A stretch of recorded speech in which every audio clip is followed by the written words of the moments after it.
और विधानसभा के अंदर मुख्यमंत्री योगी आदित्यनाथ इस वक्त क्या कह रहे हैं, सुनते हैं। की भविष्य के साथ खिलवाड़ करते हैं, जो प्रदेश के व्यापारी और बेटी की सुरक्षा में सेल लगाने का काम करते हैं, जो प्रदेश के अंदर अराजकता पैदा करके सामान्य लोगों का जीना हराम करते हैं। मेरा दायित्व तो बनता, मैं यहां नौकरी करने नहीं आया हूं, कतई नहीं। मैं यहां पे इस बात के लिए आया हूं कि अगर वो करेगा तो भुगतेगा भी, और इसीलिए मैं यहां पे आया हूं कि हम लोग उससे लड़ेंगे।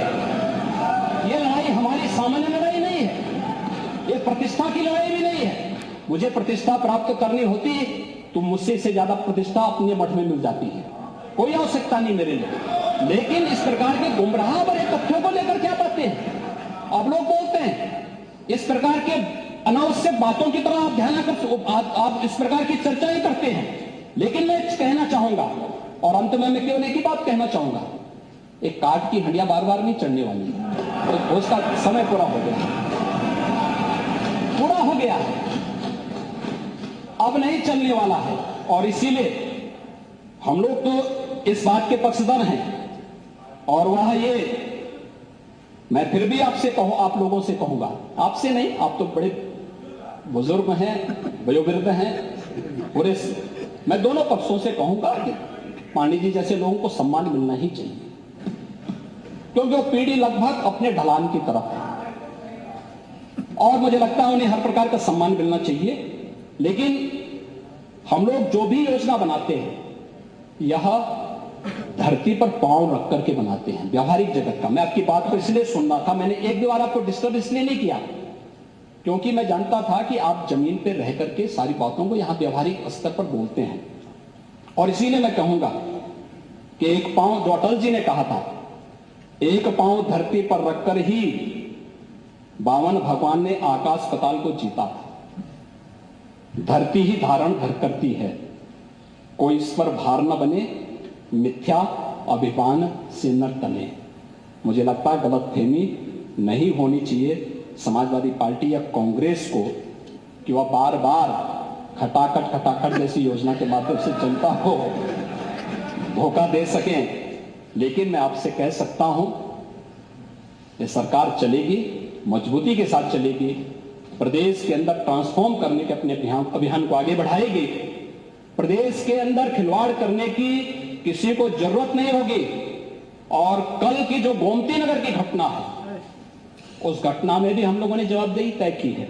उसके अपराधियों की सूची भी मेरे पास आई है। ये अपराधी हैं, पहला अपराधी है पवन यादव,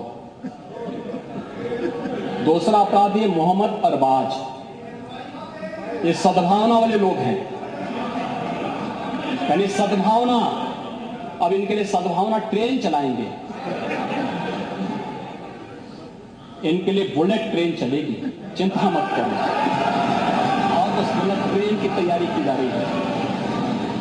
और इसीलिए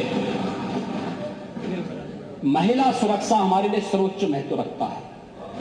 हमने इस बात को पहले दिन कहा है, कोई खिलवाड़ करेगा तो उसका खामियाजा भुगतेगा। हम लोगों ने इस बारे में हम लोगों ने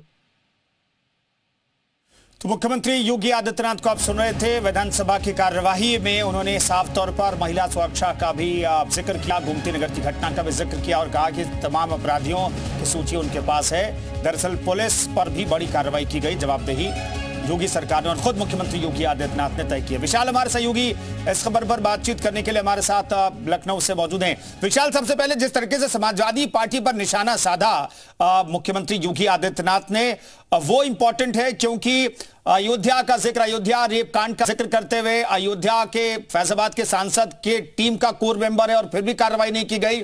सीधे तौर पर समाजवादी पार्टी को लेकर के परसों जो बात कही थी कि समाजवादी पार्टी पूरी कानून व्यवस्था के लिए खतरा है, और उसे आज उन्होंने साबित किया है।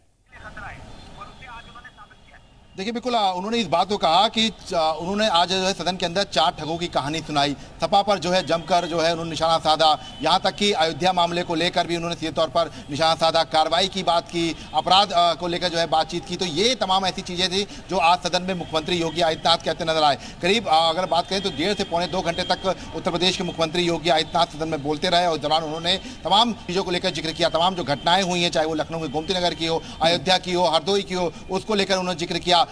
यहाँ तक कि जो बाकायदा विपक्ष है, चाहे वो सपा हो चाहे वो कांग्रेस हो, उनको घेरा, सपा के तमाम लॉ एंड ऑर्डर को लेकर सवाल खड़े किए। ये तमाम ऐसी चीजें थी जिनका जिक्र आज मुख्यमंत्री योगी आदित्यनाथ ने सदन में किया। और ये कह सकते हैं कि आज चूंकि ये कहा जा रहा है कि अभी जो रिपोर्ट है न्यायिक आयोग की, जो अतीक अशरफ हत्याकांड की जो रिपोर्ट थी वो जो है पेश हुई थी, उससे पहले सीएम योगी आदित्यनाथ ने करीब 2 से ढाई घंटे तक अपना जो भाषण है वो दिया सदन के अंदर, और अनुपूरक बजट पर वो बातचीत कर रहे थे। तो ये फिलहाल कह सकते हैं कि आज सदन की जो कार्रवाई का अंतिम दिन भी हो सकता है, और ऐसे में सीएम ने आज जमकर हमला बोला विपक्ष पर। जी बिल्कुल, तो मुख्यमंत्री ने सीधे तौर पर विपक्ष को निशाने पर लिया। बहुत बहुत शुक्रिया विशाल इस खबर पर जानकारी देने के लिए, बातचीत के लिए आपका।